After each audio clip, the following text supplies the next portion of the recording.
우리 다 같이 말씀을 봅니다. 말씀은 레위기 18장 1절부터 18절까지의 말씀입니다. 레위기 18장 1절부터 18절까지의 말씀 같이 한번 천천히 찾으셨으면 어떤 내용이 있는지 같이 봉독합니다. 같이 읽습니다. 시작.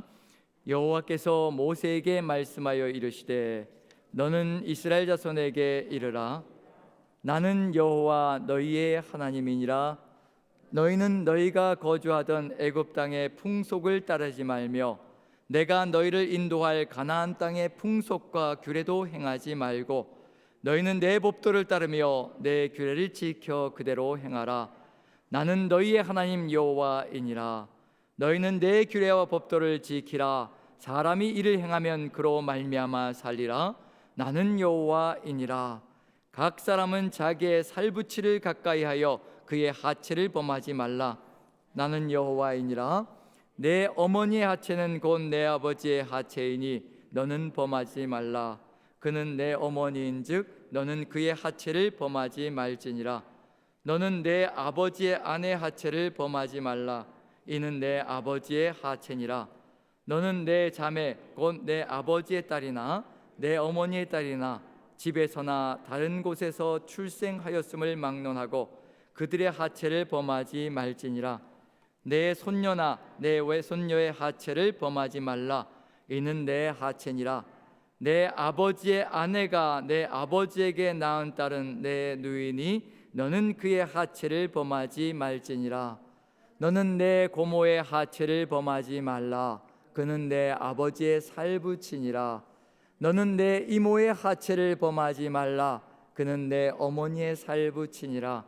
너는 내 아버지 형제의 아내를 가까이하여 그의 하체를 범하지 말라. 그는 내 숙모니라. 너는 내 며느리의 하체를 범하지 말라. 그는 내 아들의 아내니 그의 하체를 범하지 말지니라. 너는 내 형제의 아내의 하체를 범하지 말라. 이는 내 형제의 하체니라. 너는 여인과 그 여인의 딸의 하체를 아울러 범하지 말며 또 그 여인의 손녀나 외손녀를 아울러 데려다가 그의 하체를 범하지 말라. 그들은 그의 살부치이니 이는 악행이니라. 너는 아내가 생존할 동안에 그의 자매를 데려다가 그의 하체를 범하며 그로 질투하게 하지 말지니라. 아멘. 아멘.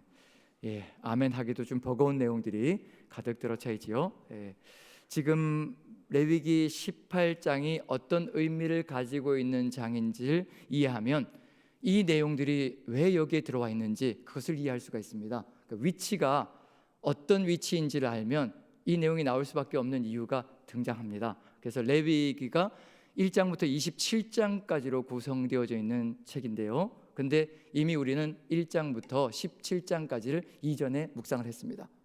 지금 의도적으로 제 느낌은 그렇습니다. 의도적으로 히브리서를 묵상케 한 다음에 그 다음에 레위기의 후반부를 또 묵상케 한다는 거.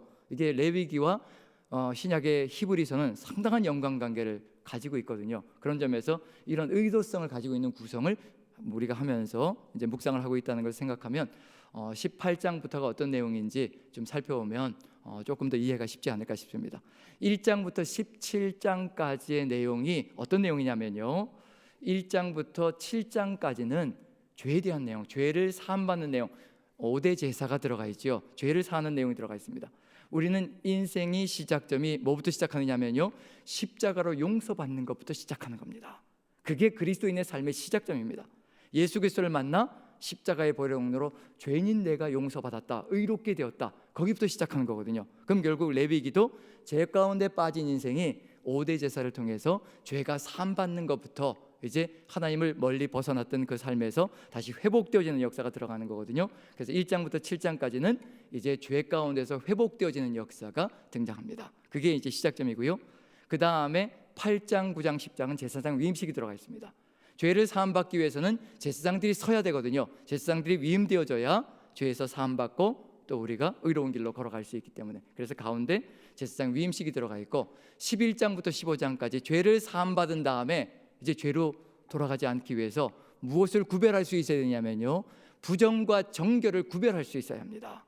부정한 삶은 멀리하고 정결한 삶으로 나아가는 것이 이루어져야 이제 부정한 길로 나아갔다가 부정한 것이 죄가 되어버리거든요. 그래서 죄를 사함받았다면요, 이제 그 다음에 부정한 것을 멀리하는 것. 그래서 레위기 11장부터 15장까지는 부정과 정결에 대한 내용이 들어가 있습니다. 이제 부정한 것을 멀리하고 정결한 삶으로 나아가는 것. 그래서 16장부터 17장까지는 이제 대속죄일, 모든 죄와 모든 부정한 것을 우리의 삶에서 다 쓸어내는 것. 1년에 한 번씩 모든 죄와 모든 부정을 삶 속에서 다 씻어내는 날이 있습니다. 대속죄일이죠. 7월 10일입니다. 이스라엘 땅에서는요, 7월 10일마다 모든 죄와 모든 부정을 다 씻어냅니다. 그 얘기는 뭐냐면요, 1장부터 17장까지는 하나님 앞에 우리가 설 수 없는 모든 것들을 다 제거하는 내용이 다 들어가 있습니다. 즉 죄와 부정을 다 쓸어내는 겁니다. 그게 1장부터 17장까지입니다.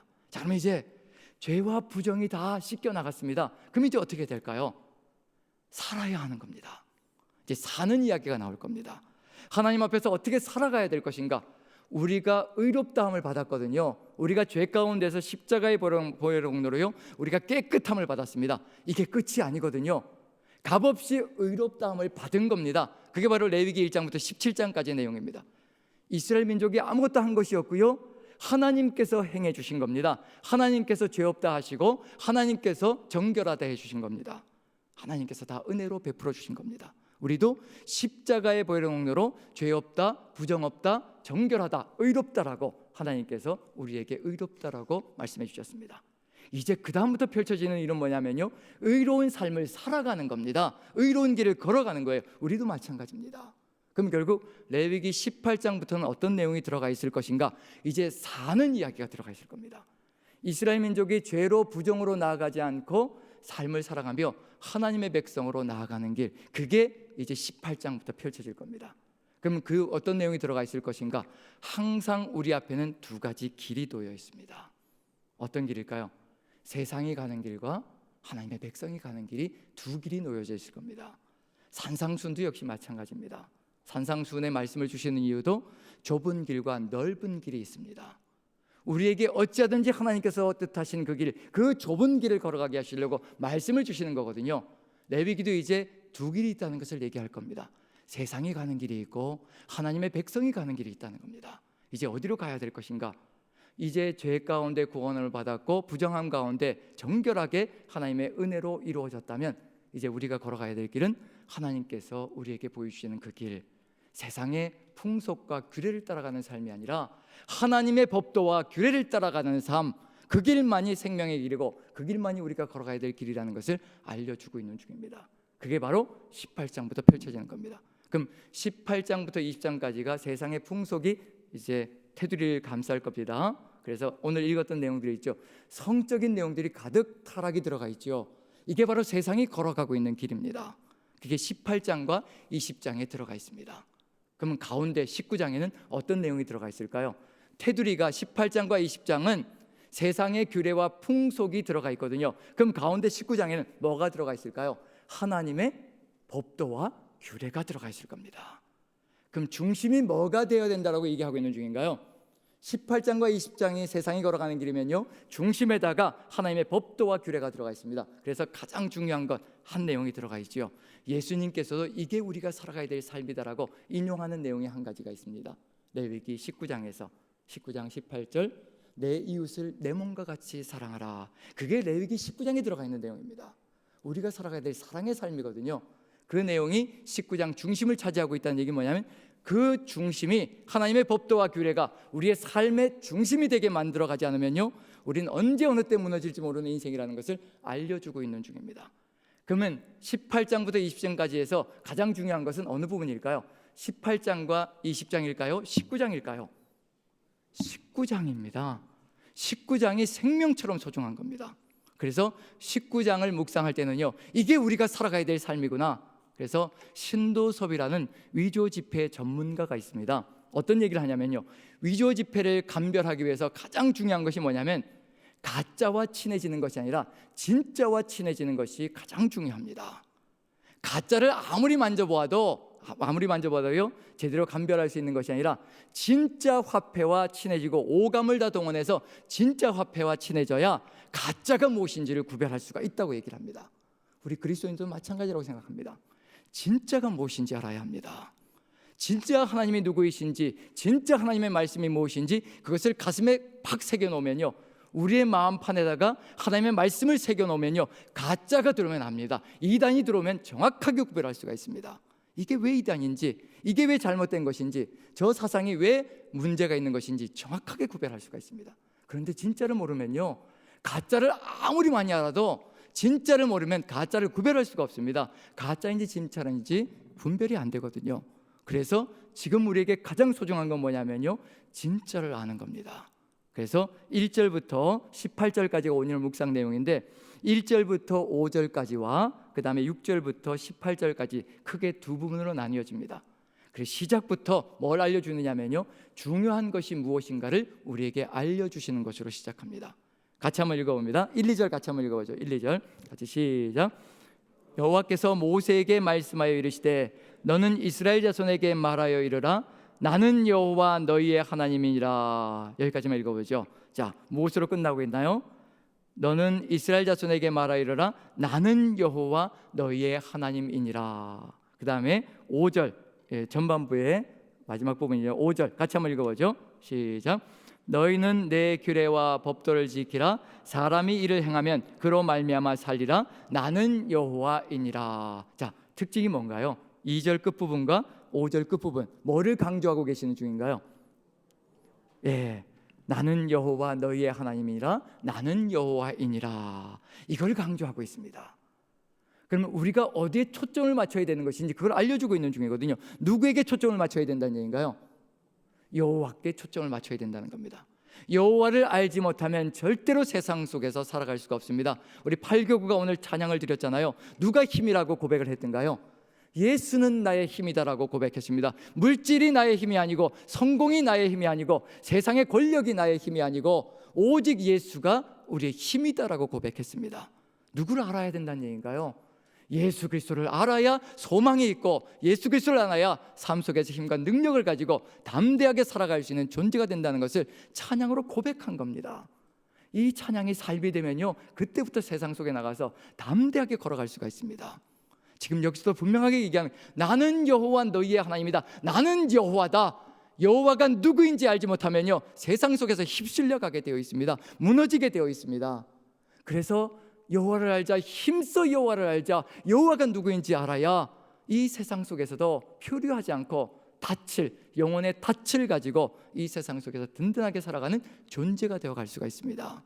그래서 이 여호와를 알아야 뭐가 분별된다는 얘기냐면요, 중심에 들어가 있는 것 3절 4절 읽어보면 이 두 가지 길로 나뉘게 되어 있습니다. 우리의 인생길은 늘 이 두 가지가요, 우리 앞에 놓여져 있을 거예요. 어느 쪽을 선택할 것인지 하나님을 알면 달라진다는 겁니다. 자, 3절 4절 같이 한번 읽어보죠. 같이 시작. 너희는 너희가 거주하던 애굽 땅의 풍속을 따르지 말며 내가 너희를 인도할 가나안 땅의 풍속과 규례도 행하지 말고 너희는 내 법도를 따르며 내 규례를 지켜 그대로 행하라. 나는 너희의 하나님 여호와이니라. 제발 제발 제발 나는 여호와이니라. 나는 너희의 하나님 여호와이니라. 제발 세상의 규례와 풍속을 따라가지 말고 나의 법도와 규례를 따라서 살아가야 한다. 그것이 생명의 길이고 그것이 삶의 길이라는 것을 알려주고 계시는 중입니다. 이 두 가지 길이 우리 앞에 놓여 있습니다. 세상의 규례와 풍속이 우리를 끊임없이 불러서 손짓하고 있습니다. 나를 따라오면 살 수 있다. 내가 지금 추구하는 것을 따라오면 너희도 이 세상에서 호의호식하며 떵떵거리고 큰소리치며 살아갈 수 있다. 세상의 풍속과 규례요, 세상이 살아가는 방식이거든요. 세상 사람들이 추구하는 방식입니다. 얼마나 현혹스러운지 모릅니다. 모아도 된다, 쌓아도 된다, 네 거다, 이 모든 것이 다 네 거다, 성공해야 된다. 그래야 짓밟고라도 올라가서 네가 최상에 올라가야 네가 떵떵거리고 큰소리치면서 어느 누구도 짓밟지 못하는, 어느 누구도 얕잡아보지 못하는 그런 삶을 살아갈 수 있다. 대단하게 살아가야 된다. 너의 자녀들에게도 그걸 가르쳐라. 공부 잘해야 된다. 큰소리치면서 제대로 살아가려면 남들보다 더 공부 잘해야 된다. 선행합숙해야 된다. 이 모든 것들이 다 어디에서 추구하는 방식들인가? 세상 사람들이 살아가는 방식들이고 세상 사람들이 세상을 지배하려고 하는 방식들이거든요. 그런데 우리는 무엇을 보고 살아가야 될 것인가? 자녀들에게 가장 먼저 하나님의 규례와 법도를 가르치는 것, 그것이 삶의 최고의 길이라는 것을 깨달을 때, 자신의 창조자를 만날 때, 자신을 이 땅에 보내주신 그 하나님을 만날 때 미래가 눈앞에 펼쳐지고 내가 어떻게 살아가야 될 것인가, 어느 길을 따라가야 될 것인가, 그게 눈앞에 보인다는 얘기거든요. 지금 이 두 가지 길 속에서 우리는 어느 길을 따라가고 있는지, 세상의 규례와 풍속 속에 사로잡혀 있는지, 아니면 하나님의 규례와 법도를 생명처럼 소중히 여기며 살아가고 있는지, 이 두 가지 길 속에서 어느 쪽이냐에 따라서 살아가는 방식이 완전히 달라질 겁니다. 우리가 추구해야 될 방식, 오직 하나님, 나는 너희 하나님 여호와이니라. 어느 쪽에 이 표현이 등장했을까? 그것만 보면요, 우리가 하나님이 누구이신지를 분명하게 알 수가 있습니다. 창세기 속에서는 나는 여호와이니라, 나는 너희 하나님 여호와이니라, 나는 여호와다, 누구에게 가장 먼저 얘기해 주셨냐면요, 아브라함을 갈대아 우르에서 불러내실 때 나는 너의 하나님 여호와라, 나는 너를 갈대아 우르에서 불러내어서 이 가나안 땅을 주려고 불러낸 나는 너의 하나님이라. 그게 바로 아브라함에게 처음으로 주셨던 말씀입니다. 그 다음에 나는 너희의 하나님이라, 어느 때 나왔느냐, 출애굽기에서요 20장 2절에서 하나님께서 나는 너희 하나님 여호와이니라, 나는 너를 애굽 땅 종되었던 집에서 구원하여 낸 너의 하나님 여호와이니라. 항상 무엇과 연관되느냐면요, 구원과 그리고 우리의 삶의 길 속에서 필요한 것을 채워주시는, 공급하시는 하나님을 이야기할 때 나는 여호와다, 나는 너희 하나님 여호와다 라고 말씀해 주십니다. 이스라엘 민족을 구원한 신이 없습니다. 오직 여호와 외에는 없습니다. 하나님밖에 없습니다. 왜 이 이야기를 하면서 내 규례와 법도를 지키라고 하는가? 나는 너희를 애굽 땅 종되었던 집에서 구원하여 낸 너희 하나님 여호와라.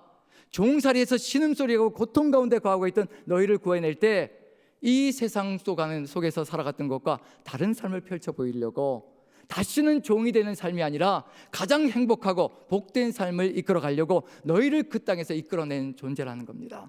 그래서 이 규례와 법도를 따라가면 다시는 세상 속에서 종이 되지 않고 허덕이지 않고 하나님의 아름다운 나라를 살아갈 수 있다는 것을 알려주는 겁니다. 그래서 우리가 산상순의 내용을 요즘 같이 주일날 같이 공부하고 있는데요, 산상순의 내용이 어떤 내용이고 하나님의 법도와 규례거든요. 그걸 완전하게 만들어서 우리에게 주시는 겁니다. 이 길을 걸어가면 새 삶이 있다, 이 길을 걸어가면 아름다운 삶이 있다는 것을 알려주시는 겁니다. 그런데 이것을 지키게 하시려고 우리 하나님이 얼마나 애쓰시는지 보십시오. 하늘 공중 나는 새를 보라. 농사짓지 않아도 창고에 모아들이지 않아도 너희 하나님께서 기르신다. 들에 핀 백합화를 보라. 길쌈하지 않아도 솔로몬의 모든 영광도 이 꽃 하나만 갖지 못하였다 라고 얘기해 주시고, 사람이, 아들이 떡을 달라고 하는데 돌을 줄 사람이 누가 있겠으며, 아들이 생선을 달라고 하는데 뱀을 줄 사람이 누가 있겠느냐. 악한 자라도 이렇게 자식에게 좋은 것으로 줄 줄 알거든 하물며 하늘에 계신 너희 하나님께서, 아버지께서 구하는 자에게 좋은 것을 주시지 않겠느냐. 계속해서 이런 얘기를 할까요? 하나님은 이런 분이라는 겁니다. 아버지는 이런 분이라는 겁니다. 아버지의 규례와 법도를 주셨을 때는 바로 이와 같이 행복하고 복된 삶을 우리에게 주시기 위해서 이와 같은 말씀을 주셨다는 것을 알려주고 있는 중입니다. 자, 누구의 말씀을 따라가면 살 수 있을까요? 세상의 풍속을 따라가면 살 수 있을까요? 아니면 하나님의 말씀을 따라가면 살 수 있을까요? 그걸 보여주고 있는 중입니다. 하나님이 믿어지면 하나님의 말씀이 믿어집니다. 하나님의 말씀이 믿어지면 그 말씀을 따라 살아가는 역사가 달라지기 시작합니다. 그래서 무엇과 구별되느냐면요, 지금 6절부터 18절까지 나와 있는데 이게 바로 세상이 가고 있는 길입니다. 세상의 규례와 풍속입니다. 어떤 의미를 가지고 있는지, 나는 이런 성적인 악행을 행하지 않고 있으니까 나는 괜찮다, 그런 얘기를 하려고 하는 것이 아니라요, 세상의 풍속과 규례를 따라가면 어떤 일이 벌어지는가, 그걸 보여주려고 하시는 겁니다. 이건 비단 극단적인 한 예를 보여주는 겁니다. 즉 성적인 악행들, 성적인 타락은요 비단 극단적인 한 가지를 보여주고 있는 중입니다.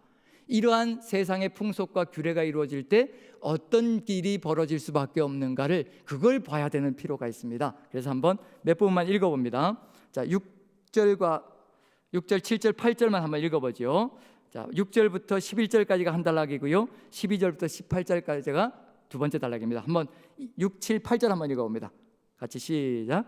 각 사람은 자기의 살부치를 가까이하여 그의 하체를 범하지 말라. 나는 여호와이니라. 내 어머니의 하체는 곧 내 아버지의 하체이니 너는 범하지 말라. 그는 내 어머니인즉 너는 그의 하체를 범하지 말지니라. 자, 여기까지만 읽어보면요, 누구의 하체도 범한다는 얘기인가요? 성적인 관계를 갖는다는 겁니다. 누구와요? 애굽 땅과 가나안 땅의 풍속 속에, 규례 속에, 신을 섬기는 그 풍속과 규례 속에 이와 같은 일이 있다는 겁니다. 술에 취해서, 포도주에 취해가지고요, 종교 행사를 벌이는데 바알의 신전에서 이와 같은 성적인 문란함들이 가득 들어차 있는 세상이 만들어집니다. 자, 한번 누구와 성적인 관계를 갖는다는 얘기인가요? 입에 담기도 어렵죠. 어머니, 친어머니일까요? 계모일까요? 친어머니일까요? 계모일까요? 설마 친어머니일까? 라는 그런 눈빛을 저한테 보내시고 계시는데, 자, 몇 절과 연관시켜 보면 알 수 있냐? 7절이 내 어머니 하체 곧 내 아버지 하체니 그를 범하지 말라. 그는 내 어머니인즉 너는 그의 하체를 범하지 말라. 만약에 이게 계모라면요, 이 여인이 계모라면요, 8절이 필요 없을 겁니다. 8절을 같이 한번 읽어보죠. 8절 같이 시작. 너는 내 아버지의 아내의 하체를 범하지 말라. 이는 내 아버지의 하체니라. 내 아버지의 아내라는 표현이 나왔습니다. 계모입니다. 아버지가 얻은 다른 계모들을 얘기하는 겁니다. 그럼 7절은 누구를 의미하는 걸까요? 친어머니까지도, 그리고 8절은 계모까지도, 이런 내용들이 들어가 있습니다. 자, 어머니는 윗세대입니다.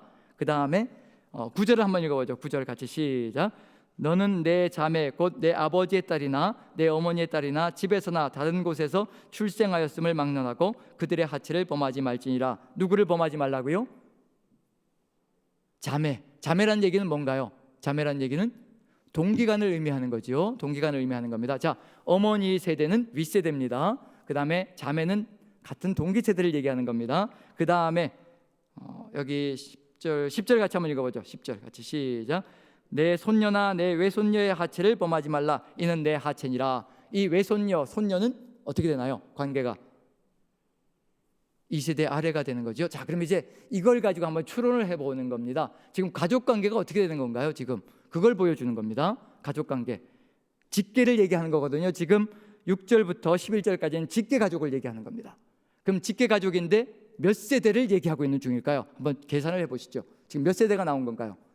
어머니 세대, 내 동기간 세대, 그 다음에 손녀, 외손녀 세대. 그럼 몇 세대가 나오나요? 3대인가요? 자, 어머니 세대 1대라고 얘기하면요, 나는 2세대, 그 다음에 딸이 있을 거고요, 그 다음에 또 손녀가 있을 거고요. 손녀까지 내려가면 몇 세대죠? 4세대가 됩니다. 이게 그 당시의 가족 구성입니다. 지금 우리는 핵가족화되어 있거든요. 지금 우리 시대는 핵가족화되어 있어 이 내용이 이해가 안 될 수도 있습니다. 하지만 우리도 수십 년 전에는요, 이와 같은 가족을 이루고 있었습니다. 대가족 제도였죠. 3, 4대가 어우러져서 살아갔던 시절이 있었습니다. 고대 근동 이스라엘 땅에서도요, 3, 4대가 가족을 이루면서 살아가는 겁니다. 3, 4대가 어우러져서 살아가는 거예요. 한 가족입니다. 3, 4대가 한 가족인 거예요. 이 3, 4대 안에서 이런 범죄들이 벌어지는 겁니다. 어떤 일이 벌어질까요? 이렇게 되면 어떤 일이 벌어질까요? 가족이 어떻게 될까요? 가족이 산산조각이 나는 겁니다. 가족이 파괴되는 겁니다. 지금 그걸 보여주는 겁니다. 이방인들의 풍속과 규례를 따라가다 보면요, 가족이 산산조각이 난다. 가장 작은 구성원이거든요. 공동체 속에서 가장 작은 구성인 가족 구성원이 되는 겁니다. 3, 4대로 이루어진 구성원들이, 이 가족 구성원들이 파괴되는 그 순간에요, 어떤 일이 벌어질 것인가? 공동체가 와해되어지는 역사가 펼쳐지는 겁니다. 이방인들의 풍속과 규례를 따라가는 그 삶을 따라가다 보면 가족도 가족이 아닌 겁니다. 이런 일이 벌어지는 겁니다. 하지만 우리 하나님의 규례와 풍속을 따라가면 어떤 일이 벌어질까요? 천지 창조 때 하나님의 말씀대로 그대로 이루어지니 하나님 보시기에 좋았더라라는 말씀으로 가득 들어차 있습니다. 그리고 에덴 동산에서 하나님께서 아담과 하와를 만드시고 남자가 부모를 떠나 그 아내와 하나가 되어 한 몸을 이룰지로다. 하나님 말씀대로 살아가면요, 가정이 회복되어지고 가정이 하나 되어지는 역사가 펼쳐지는 겁니다. 그걸 통해서 가정이 든든하게 하나님의 말씀으로 살아가면서 공동체가 든든하게 살아가는 역사가 펼쳐진다는 것.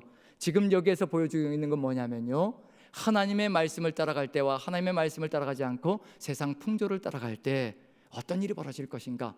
지금 세상 사람들이 추구하는 그 길을 걸어갈 때요, 가족들이 제대로 걸어가고 있나 한번 보십시오. 가족들이 산산조각 나고 있습니다. 하나님의 말씀을 따라가지 않고 세상 풍조를 따라가면서 걸어가고 있는 세상을 보십시오. 만약에 세상 사람들이 살아가는 방식이 너무도 좋고 하나님께서 주시는 말씀과 규례보다 더 나은 삶을 만들어갈 수 있다면요, 우리도 세상을 따라가야 합니다. 그런데 지금도 세상을 보십시오. 가정이 어떻게 되어지고 있나요? 가정의 50% 이상의 이혼율이 있습니다. 대한민국이 그렇습니다. 서로 산산이 부서지고요, 가족이 각자 따로 노는 그런 일들이 벌어집니다. 이게 세상 풍조를 따라갈 때, 세상의 규례를, 세상 사람이 이야기하는 그 삶의 방식을 따라갈 때 이와 같이 가족도 핵가족화 되었는데도 불구하고 산산조각이 나고 있는 것이 지금 삶의 방식들입니다. 고대 근동에서 어떤 일이 벌어졌는지 한번 생각해 보십시오. 그래서 하나님께서 반드시 나는 너희 하나님 여호와라, 내 명령과 규례와 법도를 따라서 살아갈 때 하나님 나라가 아름답게 서나가는 것, 가정부터 든든하게 결속되어지고 그 가정이 든든하게 결속되어지므로 공동체가 서게 되고 그 공동체가 하나님 나라를 이루어가는 아름다운 역사가 펼쳐진다는 것, 그것을 우리에게 보여주고 있는 중입니다. 고대로부터 지금까지 동일한 일들이 벌어지고 있습니다. 만약에 우리의 삶 속에 레위기 18장을 묵상하면서 우리의 삶 속에 세상 방식이 내 삶 속에, 우리 가정의 삶 속에 들어와 있다면요, 이제 긁어내어야 합니다. 그걸 끌어내지 않으면요, 가정은 절대로 하나 될 수 없고 하나님 나라 아름답게 이루어갈 수가 없습니다. 우리 가정을 든든하게 하나님 은혜 가운데 하나로 만들어 주시기 위해서 지금 우리에게 이 말씀을 주시는 겁니다. 그러할 때 이 땅 속에서도 하나님의 뜻을 온전히 이루어가며 하나님 나라 이루어가는 우리 모두가 될 줄로 믿습니다. 이 8월 한 달에 세상 풍속과 규례가 아니라 하나님의 법도와 규례를 따라서 하나님 나라 아름답게 우리의 삶을 이루어가고 우리의 가정을 이루어가며 하나님 나라 아름답게 체험하는 저와 여러분들 되시기를 간절히 축원드립니다.